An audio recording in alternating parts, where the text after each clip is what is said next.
सखींनो, मी Anita Wadkar Kalashree YouTube चॅनलमध्ये आपले स्वागत आहे।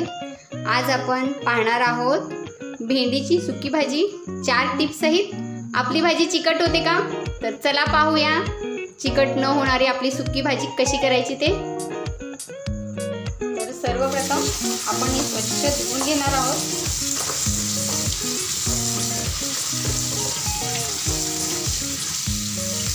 आणि एक अर्धा तास ती निथळण्यासाठी ठेवणार आहोत। आणि पहिली टिप्स आहे भेंडी भाजी करायची की केव्हाही भेंडी ओली कट करायची नाही आहे। ती थोडी निथळली की स्वच्छ कपड्याने ती आधी पुसून कोरडी करून घ्यायची आहे। अर्धा तास मी ह्या भेंड्या धुवून ठेवलेल्या आहेत। आता आपण ह्या छान सुती कपड्याने पुसून घेणार आहोत आणि मग कट करणार आहोत। याप्रमाणे पुसून घ्यायचं आहे, कारण भेंडीमध्ये आधीच चिकट असा द्रव असतो आणि पाणी ठेवलं की मग ती भाजी पानसटी होते आणि चिकटी होते। त्यामुळे छान असं पुसून घ्यायला हवं।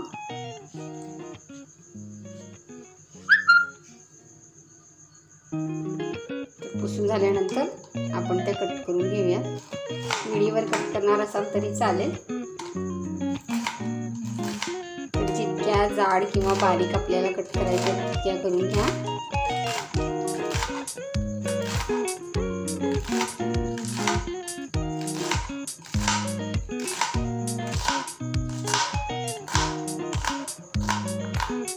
तर याप्रमाणे सर्व भेंडी मी कट करून घेते। सर्व भेंड्या आपल्या पुसून चिरून झालेल्या आहेत। आता मी थोडंसं तेल घालून ह्या छान खरपूस भाजून घेणार आहे। तर इथं थोडंसं आपण तेल घालून ते छान भाजून घेऊया। तर भेंडीमधला चिकट द्रव जो असतो तो नाहीसा होईपर्यंत आपल्याला ही भेंडी भाजावी लागणार आहे।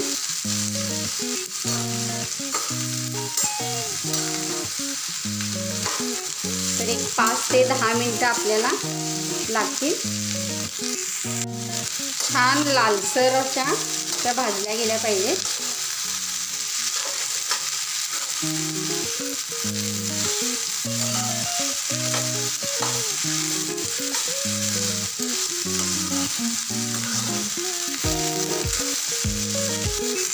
पाहू शकता इथं कशा ते चिकट आहेत। तर हा चिकट पदार्थ नाहीसा होईपर्यंत आपल्याला ह्या भाजायला हव्यात। आणि ह्या भाजणीमध्येच काय होतं, आपल्या भेंड्या शिजून सुद्धा येतात। आणि असं पॅनमध्ये न भाजता तुम्ही लोखंडी तव्यात भाजलात ना तर त्या लगेच आपल्या भाजल्या जातील। तर भाजण्याला आपल्याला थोडासा वेळ लागणार आहे। पाहू शकताय की 5 मिनिटांमध्येच त्यातला चिकट पदार्थ हा वाफेने उडून गेलेला आहे। तर असं होण्यासाठी तिसरी टिप्स आहे की जसजशा भेंडी आपल्या भाजत येतील तर तुम्ही फ्लेम हाय करा। त्यामुळे काय होईल, त्याच्यामध्ये जे पाणी असेल किंवा चिकट द्रव असेल तो काय होईल, वाफेसहित उडून जाईल आणि आपल्या ह्या भेंड्या भाजलेल्या सुक्याच राहतील। इथं तुम्ही छान अशा त्या भाजल्या गेलेल्या आहेत आणि थोडासा काळपट रंग यांना यायला हवा, नाहीतर मग भाजी हिरवट अशी लागते किंवा कच्ची लागते। तर या भाजणीमध्येच त्या जर काळपट अशा भाजून घेतल्या तर इथेच आपली भाजी शिजली अशी समजावी। तर चौथी टिप्स आहे की भेंडी ही खरपूस भाजून घ्यायची आहे आणि यानंतर गॅस बंद करायचा आहे। आणि पूर्णपणे जोपर्यंत ह्या भेंड्या थंड होत नाहीत किंवा आपली भाजलेली ही भाजी थंड होत नाही तोपर्यंत ह्याला फोडणी द्यायची नाही आहे। तर त्याला असंच थंड व्हायला आपण सोडूया। त्यासाठी कृपया ह्याच्यावरती प्लेट वगैरे अजिबात झाकायची नाही आहे, नाहीतर मग त्या प्लेटला वाफ धरून पुन्हा पाणी त्याच्यात पडेल। त्यामुळे अशीच ती थंड व्हायला आपण सोडूया। ही आपली छान थंड झालेली आहे। आता आपण भाजी करून घेऊयात। दिला आहे बारीक चिरून कांदा, त्याच्यानंतर टोमॅटो, लसूण, थोडीशी कोथिंबीर, हळद, ओलं खोबरं आणि सर्वप्रथम आपण घालूया तेल. आता त्या तेलात भाजून पूर्णपणे शिजलेले आहेत, त्यामुळे आता जास्त तेल घालायचं नाही आहे. आपला कांदा परतवण्यापुरता तेल घालायचं आहे.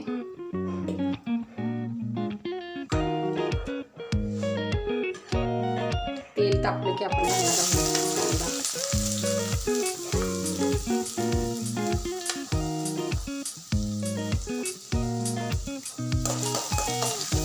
आणि कांदा थोडा तळला की आता ह्याच्यात आपण टोमॅटो टाकून घेऊया.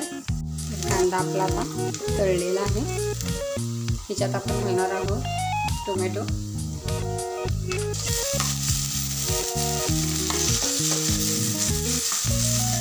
आणि याचबरोबर आपण घालूया थोडीशी लसूण.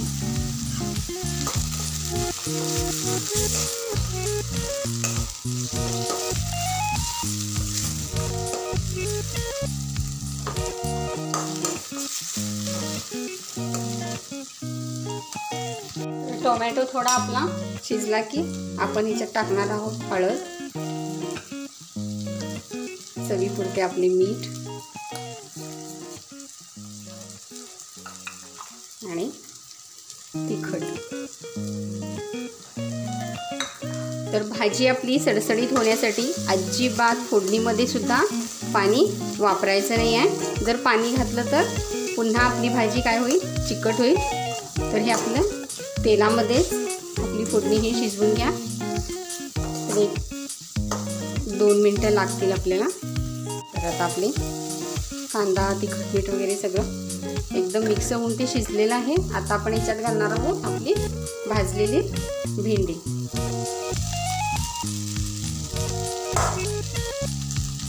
छान परतवून घ्या.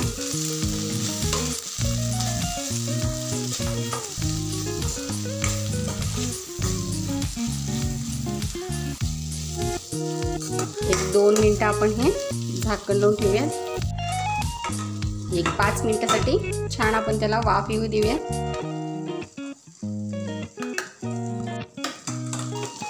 छान अशी वाफ आली, आपली भाजी मस्त अशी वास येत आहे. तर तयार झालेली आहे आपली भेंडीची सडसडीत भाजी. आता वरून आपण टाकणार आहोत थोडंसं ओलं खोबरं आणि कोथिंबीर.